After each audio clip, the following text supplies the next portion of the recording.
To most people, Xzibit is the guy who was on Pimp My Ride and for playing a guy named Shyne Johnson on another show called Empire. But before that, he was an MC who made a bunch of albums and got some awards for it. Xzibit became famous in the 90s for songs like Paparazzi and What You See Is What You Get. Instead of giving up, he turned to acting and reality TV and became successful. Xzibit had some problems with the law and getting sued over Pimp My Ride. He was also rumored to have a beef with Tupac and The Game. Today we're going to get into the story of Xzibit and discuss why he's not as active as he used to be. Let's dig in. What up guys, Ali here and welcome to Ali Talks Music. Add me on Instagram at Ali Talks Music as well. And don't forget to subscribe and hit the notification bell. Now let's get into the video. Xzibit was born around 1974, but it wasn't until he moved to Los Angeles at the age of 14 when he began rapping. He gave himself the name Xzibit A and worked really hard at rapping, but it wasn't until 1993 that he got his first big break. He briefly worked in a group called the Liquid Crew, later known as the Alcoholics, and learned a lot from them. Although he was never officially a member of the group, he made some good connections and even went on tour with them. He was featured on a track called Freestyle Ghetto by King T around 1994 and also appeared on a track called Hit and Run by the Alcoholics in 2005. The work he was doing eventually led to him being signed with Loud Records. What made you want to MC? First and foremost, just going all the way back. What made you just say, this is something I want to do. I want to just get up there and just rip it? Not wanting to hustle. Nah, I mean, when I got into rhyming, I wasn't no cat making demos trying to get on to a label or shopping myself around. I met up with some guys, Madcap, and they were working with Broadway. And, you know what I'm saying, they introduced me to the Alcoholics and King T. And from there, they went off and did their own album. And so I was actually in a group when I met up with King T and the Alcoholics called the Shady Bunch. And then after a while, you know, we broke up, so I just started hanging with the Licks and King T. Just carrying crates, going on the road with them, freestyling and stuff. And then after that, you know, I got featured on that Freestyle Ghetto cut. And then I got signed to a label. So, you know, I got signed to Loud where the Alcoholics was. So it was just, you know what I'm saying, a matter of being at the right place at the right time. After working hard and making some good connections, Xzibit officially began his career with the release of his debut album, At the Speed of Life. While the album was not a huge success in the US, it did make an impression and performed better in other countries. The album produced 3 singles, Paparazzi, The Foundation, and Eyes May Shine. While The Foundation was a moderate success, Paparazzi was the real highlight of the album. It's a shame you only in the rap game, only for the money and the fame, extra large. The song went gold and made it to the top 11 on the main chart of 4 countries. However, in the US, it only did okay, peaking at number 83 on the Hot 100. It's also interesting to note that the song Foundation was actually dedicated to Xzibit's firstborn son, who was born the previous year. Xzibit's first single, Paparazzi, sparked rumors of a beef with Tupac. The rumored beef began because Tupac's single, How Do You Want It, had a line that said, "All I want is money, fuck the fame, I'm a simple man." Catch me if you can, forgive me, I'm a rider, still I'm just a simple man. All I want is money, fuck the fame, I'm a simple man. 3 months later, on Xzibit's single, he rapped, It's a shame you only in the rap game, only for the money and the fame. When the song came out, people thought Xzibit was dissing Tupac. But according to Xzibit himself, the song came out before Tupac's album was released and had nothing to do with him. Xzibit supposedly had respect for Tupac and explained that he would never diss the man. What happened with Paparazzi was a total misunderstanding, but at the time, it was just a lot of things moving. I definitely didn't have access to speak to him. But what happened is I made a song. My first single off my first album was called Paparazzi. And in the song, it says, "It's a shame niggas in the rap game only for the money and the fame, extra large." At the time, Tupac had a song called how do you want it? And it was a line in there where he said, well, you know, I'm in it for the money and the fame. You know what I'm saying? And so somehow, you know how niggas do. They twisted it and put it in front of it, and somehow I was talking about him. You know what I'm saying?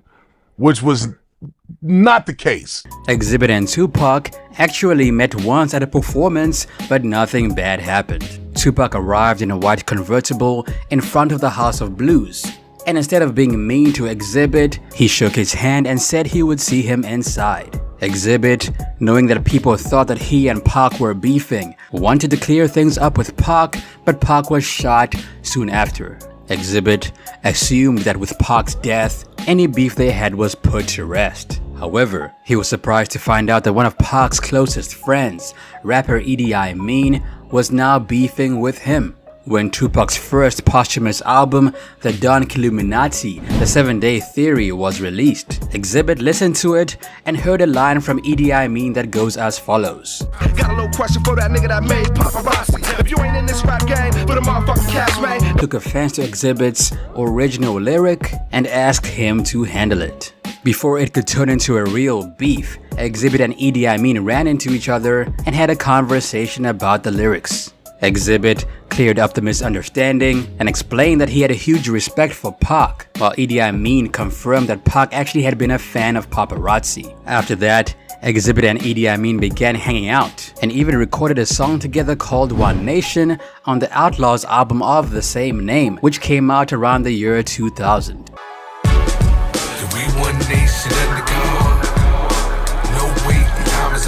After spending 2 years honing his skills on the underground rap scene and touring again with the Liquid Crew, Xzibit was slowly building his reputation as a West Coast artist.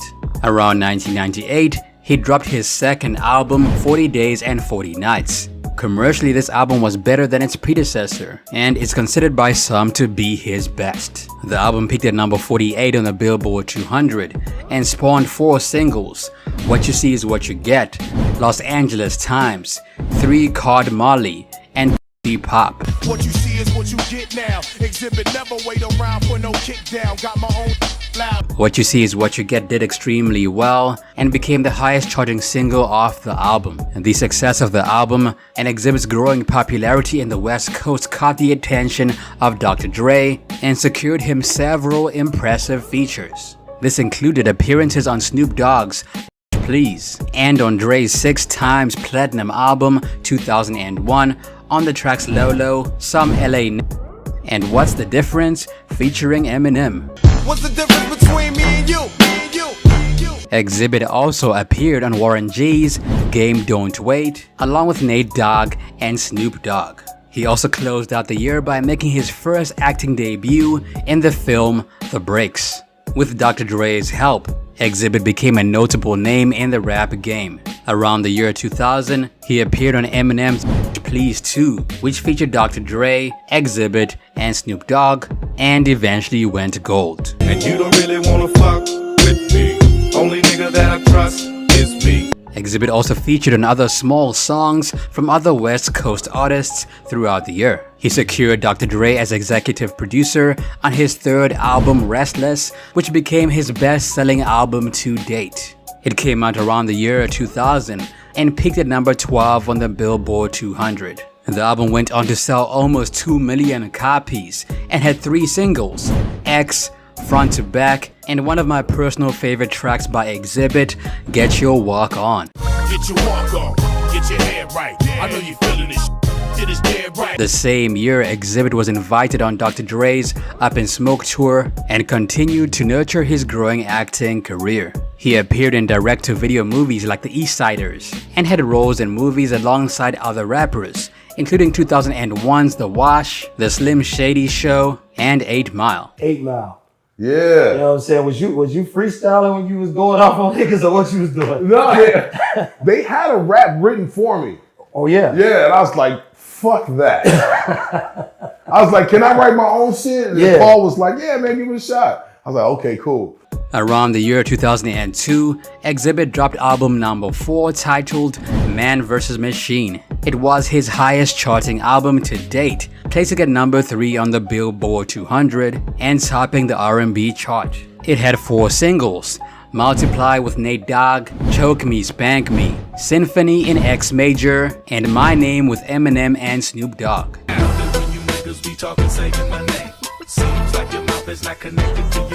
Unfortunately, none of them charted meaningfully. Additionally, the song My Name addressed the Jermaine Dupri, Dr. Dre beef, as well as the Eminem and Cannabis beef. And although X was not directly involved in the beef, he stood behind Dr. Dre's camp and wanted them to know that he had their back.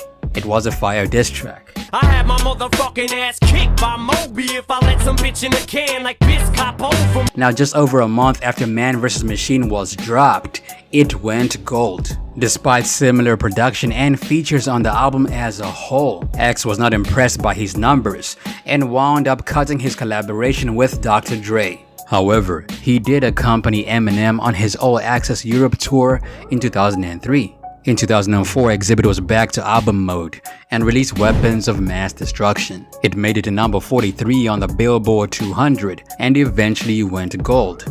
The album had 2 singles, namely Hey Now and Motherfucker.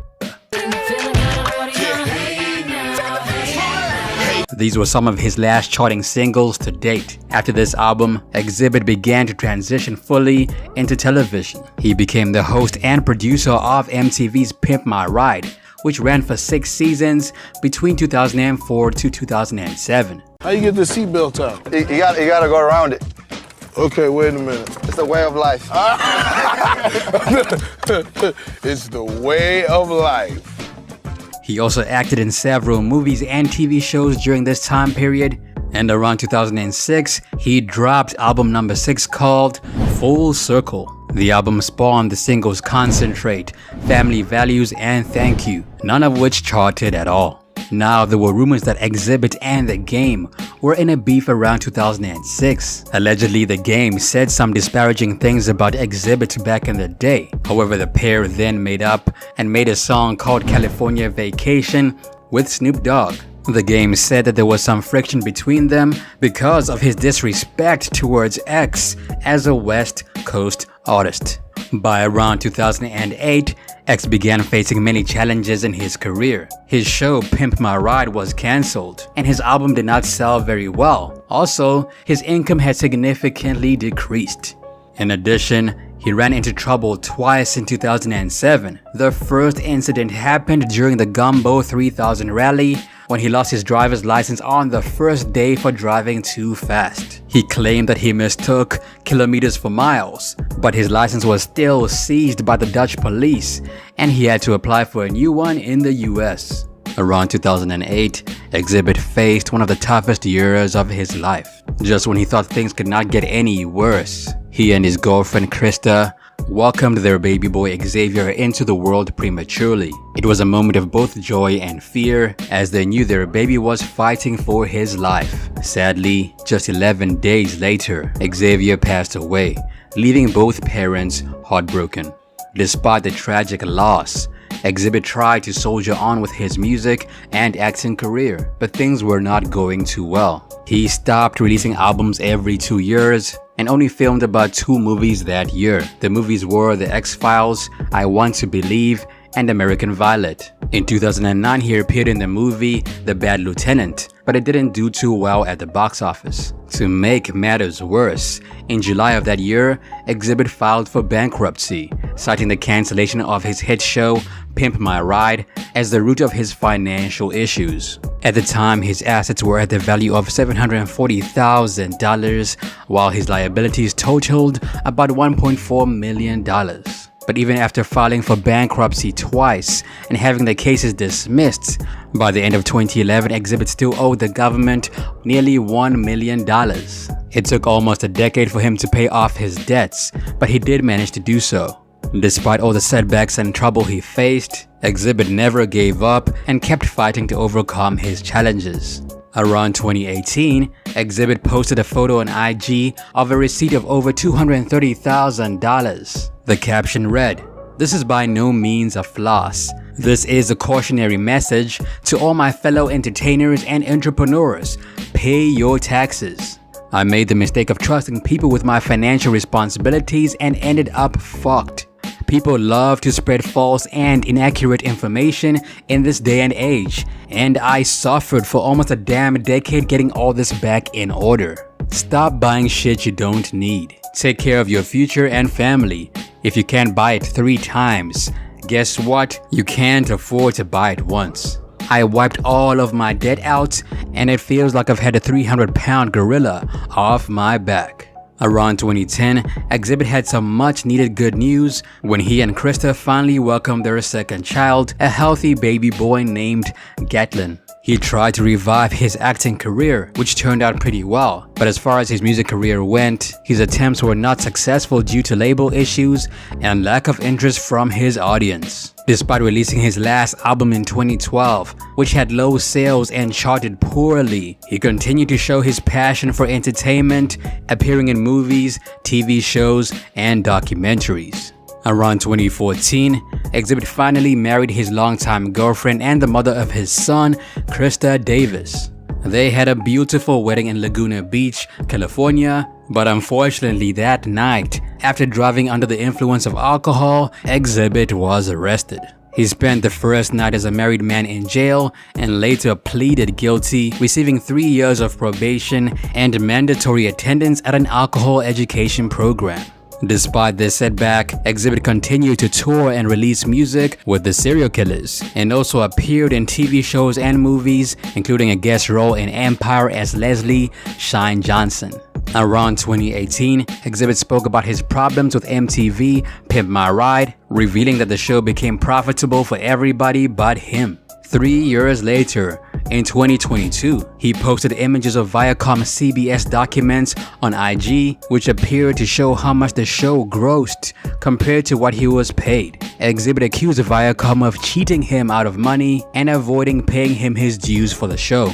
The caption read, "While I'm back at it, hey at Viacom, why is it you've made millions off the show I carried on my back and found ways to cut me out? Like saying I would get percentages of all merch sold, let alone streaming, which wasn't even in the contract, and putting in the fine print with my name and likeness. Then proceed to take my name and likeness off all the merchandise, including DVD sales after season 1. To top that, you guys went back and edited all of my music out of all entire seasons in order to avoid paying me for my publishing. Let's talk about worldwide syndication. Wow. Hey guys, my number is still the same. Hit me up." They didn't pay me a lot in order to actually host the show. I didn't own the IP, right? But they did build the show off my back. And people, when they talk about Pimp My Ride, they associate it with me. So, you know, it was in the contract.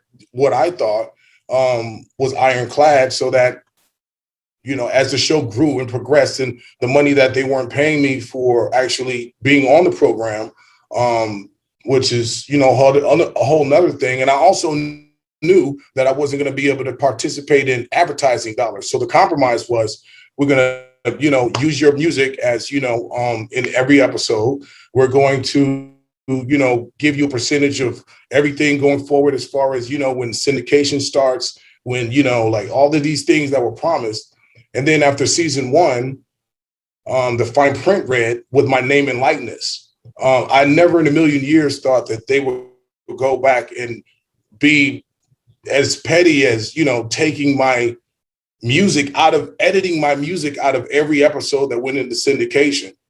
And also not using my face. If you look at the first season of Pimp My Ride on the DVDs, when people were still watching DVDs, it has my face on the cover. But then everything season 2 forward, they just have a car.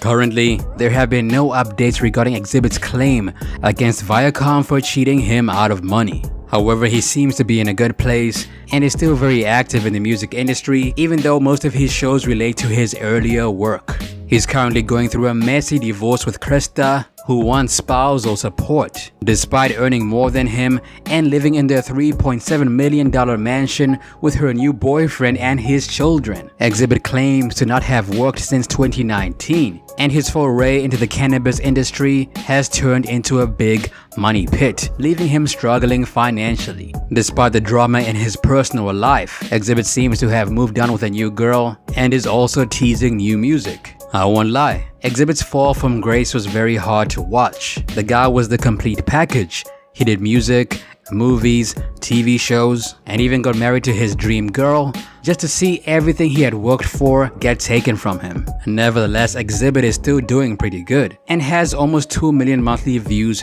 on Spotify. His most listened to songs are My Name, X, Alcoholic, Don't Approach Me, and Best of Things. And that's it for me, it's your boy Ali. What happened to Xzibit in your opinion? Let me know down below. Also add me on Instagram at Ali Talks Music. Till next time, peace. Perfect.